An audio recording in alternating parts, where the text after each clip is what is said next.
That was really awesome. Thanks again to Dan.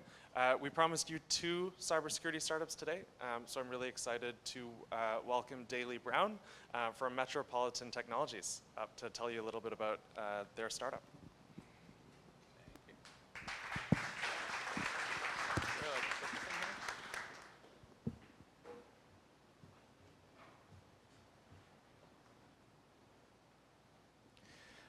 All right, everybody. So thanks for the introduction there. I'm Daley. I'm the co-founder and CEO of Metropolitan Technologies.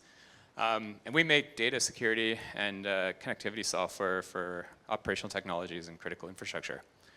And so before I go in, I'll give you a bit of my background because it'll probably make sense of the approach we've taken here. But I come from the defense and aerospace industry. So I spent many years, over 14 years, building surveillance aircraft for the military and battlefield networks. And so I left my company a couple years ago to start a startup, and we wanted to take a lot of the techniques that we used in that domain and bring them to a commercial product. And so we founded Metropolitan Technologies to do just that. And so what we want to do is we want to be the digital backbone of the world's critical infrastructure. So operational technologies and critical infrastructure in general has seen a resurgence, or I'll say a surge in cyber attacks. And it has real life consequences. And so we want to try to address some of those concerns and mitigate a lot of those attacks with the software platform that we're developing, which I'll talk to you about. But we're still dual use, so we're still a defense and commercial company. We build our system for both sectors, and we're targeting on the commercial side, energy, utilities, cities, transportation, mining, but also Industry 4.0, which is relevant for the manufacturing sector here. And so, as I was saying just a few moments ago, we're taking a lot of techniques that we used building defense systems and trying to bring them in a commercial product. And a lot of that is for the resilience part of battlefield networks and for the functional safety and provability that we would find in flight control systems and avionics. And so I'll jump into that in a little second here, but we actually build as a decentralized IoT connectivity and OT cybersecurity platform, and this connects and protects critical infrastructure assets and increases the resilience of your operational technologies.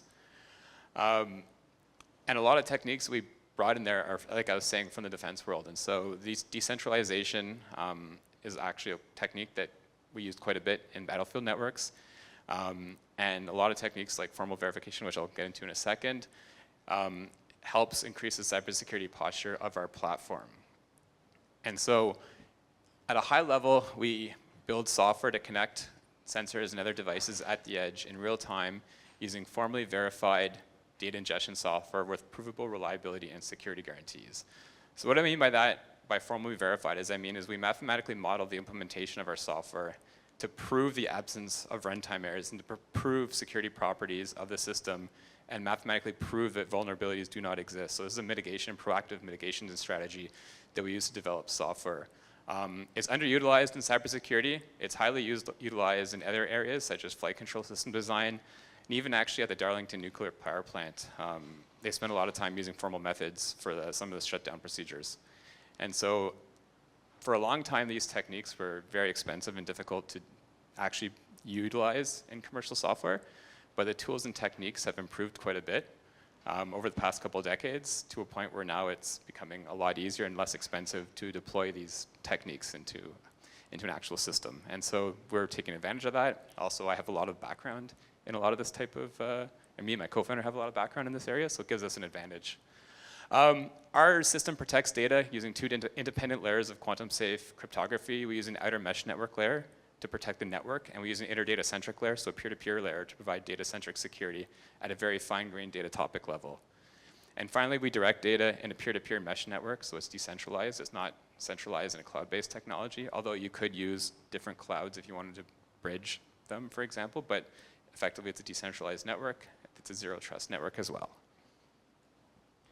And so to actually get into our platform to make use of it, there's a few different ways. So if it's like a blue ocean development, which I mean by that, if it's like a new development where you have control over your system and you're developing new software, you're developing new devices, automation techniques, we provide a software development kit so you can build applications on top of that. It provides access into our data mesh. It's secure by design, and all the security features I just talked about become pre-integrated with it. We're also working on an IoT edge device. So this is a bump in the wire solution if you want to retrofit existing plants, industrial control systems, other operational technologies in your networks. It's very rugged, so it operates in extremely ruggedized fields. It's kind of similar to pre-integrated set of protocol translators, so it works at the data topic level. That's why we call it like a data-centric IoT gateway. It provides ubiquitous connectivity, so it has options for satellite, direct-to-device, satellite 5G, also terrestrial 5G, and other types of radios like mesh network radios. And it also provides secure edge AI. So there's dedicated computing on it for edge, or for AI, for example. So there's AI coprocessors.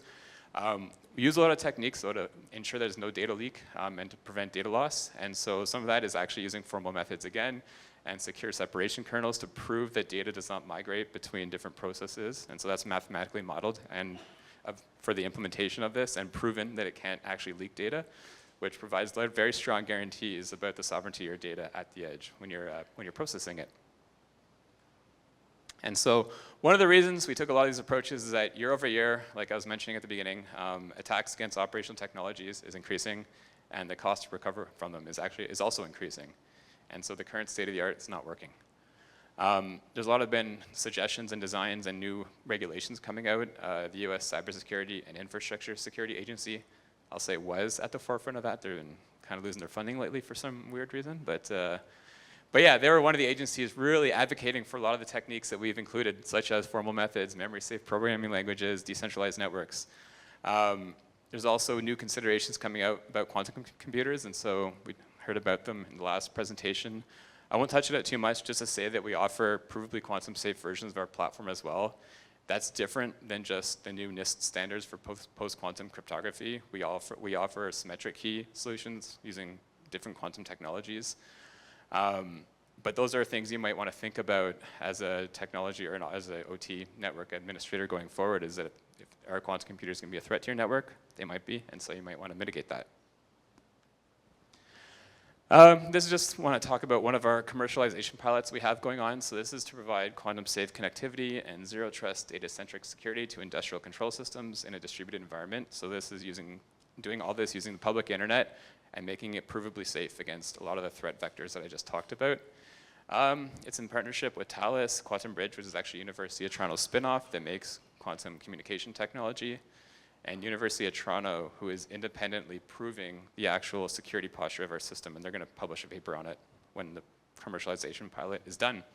And we're funded by Canada's Digital Supercluster, which is a sibling organization to NGen, which might be familiar with the crowd here, which is Canada's next generation manufacturing supercluster. And finally, this is a bit of the ecosystem we belong to, and so we have partnerships in defense and security and some commercial partners as well, and we're part of a good community of startups. And that's it. So you can scan that if you want to get our contact information, and happy to answer questions.